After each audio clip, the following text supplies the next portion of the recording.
नमस्कार, आप देख रहे हैं नेशनल कवरेज, जो कहेंगे सच कहेंगे। और मैं हूं प्रतिमा पांडे। और अब सीधा रुख करते हैं आज की बड़ी खबरों की तरफ। आजमगढ़ से एक बेहद सम्मानजनक और भावुक खबर सामने आई है। जनपद में तैनात ज्वाइंट मजिस्ट्रेट सुनील धनवंता आईएएस को उनके स्थानांतरण के अवसर पर लेखपाल संघ वर्ग द्वारा एक गरिमामय विदाई दी गई। अब सुनील धनवंता बहराइच में मुख्य विकास अधिकारी यानी सीडीओ के रूप में अपनी नई जिम्मेदारी संभालेंगे। विदाई समारोह में माहौल एक साथ भावुक भी था और गर्व से भरा हुआ भी। लेखपाल संघ वर्ग और अधिकारियों ने उन्हें फूल मालाओं, साल और स्मृति चिन्ह भेंट कर सम्मानित किया और उनके उज्जवल भविष्य की कामना की। वहीं वक्ताओं ने कहा कि अपने कार्यकाल के दौरान सुनील धनवंता ने निष्ठा, पारदर्शिता और संवेदनशीलता के साथ प्रशासनिक जिम्मेदारियों को निभाया। वहीं उन्होंने हमेशा आम जनता की समस्याओं को प्राथमिकता दी और उनके समाधान के लिए तत्पर रहे। यही वजह है कि वे सिर्फ एक कुशल अधिकारी ही नहीं बल्कि लोगों के बीच विश्वास का प्रतीक बन गए। लेखपाल संघ वर्ग ने भावुक शब्दों में कहा, बहराइच को एक कर्मठ और ईमानदार अधिकारी मिल रहा है, जबकि आजमगढ़ एक समर्पित और लोकप्रिय अधिकारी को विदा कर रहा है। इस अवसर पर कई गणमान्य लोग उपस्थित रहे, जिन्होंने उन्हें शुभकामनाएं दी और उनके कार्यों को लंबे समय तक याद रखने की बात कही। कार्यक्रम के अंत में सभी ने उन्हें भावभीनी विदाई दी और उनके उज्जवल भविष्य की कामना की।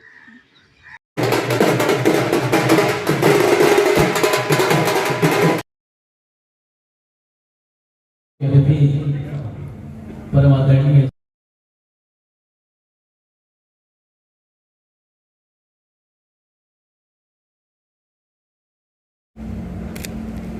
एक पल एक समा लेखपाल संघ की तरफ से आज ये विदाई समारोह रखा गया है और चूंकि मेरा स्थानांतरण आजमगढ़ से जनपद बहराइच के लिए हो गया है और मेरा यहाँ का कार्यकाल लगभग 19 माह का रहा है, जिस दौरान मुझे सभी लेखपाल बंधुओं से बहुत ज़्यादा सहयोग मिला है और ये इन लोग सभी का प्रेम है मेरे प्रति और मेरे प्रति इनका एक सहयोग है कि इन्होंने इस कार्यक्रम रखा है और अपने भावों को, उद्गारों को व्यक्त किया है।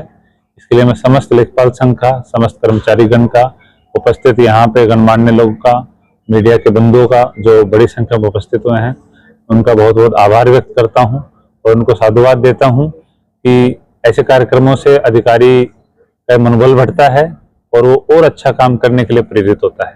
सर, जिस तरह से आपने लोगों को काम करने का तरीका बताया और एक सही राह दिखाया लोगों को, तो क्या कहना चाहिए? हमारे कार्यकाल में हमने प्रयास किया है कि जो सिस्टमेटिक जो चुनौतियां हैं, सिस्टमेटिक जो सुधार हैं वो किए जाएं, क्योंकि व्यक्ति आधारित सुधार कई बार व्यक्ति के जाने से खत्म हो जाते हैं।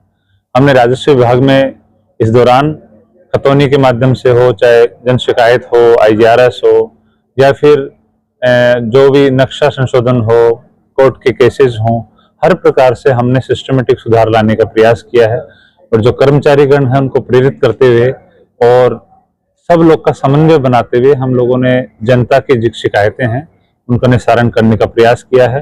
और मैं इसके लिए फिर से आज समस्त लेखपाल बंधुओं का, समस्त राजस्व परिवार के सदस्यों का आभार व्यक्त करता हूं कि आप लोगों ने मुझे इस दौरान बहुत कुछ सिखाया है और उसी का परिणाम है कि हम लोगों ने अच्छा काम किया। सर, 19 महीना आजमगढ़ में रहे, जनता से क्या कहना चाहेंगे? सर देखिए, जनता से मैं यही कहना चाहता हूँ कि आप सभी लोग अधिकारी को जितना प्रेम देते हैं, मुझे लगता है यहाँ इसके अलावा यहाँ किसी को प्रेम मिलता होगा और आप सभी के सहयोग और समर्थन का परिणाम था कि हमारा मनोबल ऊंचा रहा और हम लोग कार्य करते रहे, क्योंकि अंत में जो शासन की मंशा है कि जन कल्याण अच्छा होना चाहिए और साथ में शिकायतों का निस्तारण गुणवत्तापूर्ण समयबद्ध तरीके से होना चाहिए, हम लोगों ने वो करने का प्रयास। सर, क्या लगता है कि वहाँ बहराइच में गए हैं, फिर दोबारा आजमगढ़ आने की? नहीं, बिल्कुल मेरा दिल इच्छा है कि यदि शासन का आदेश रहा, निर्देश रहा तो जरूर आजमगढ़ आया जाएगा। ये बहुत शानदार जनपद है सीखने के लिए, काम करने के लिए। यहाँ बहुत सारी संभावनाएं मौजूद हैं जो एक अधिकारी को एक अधिकारी के तौर पर निखार सकती है।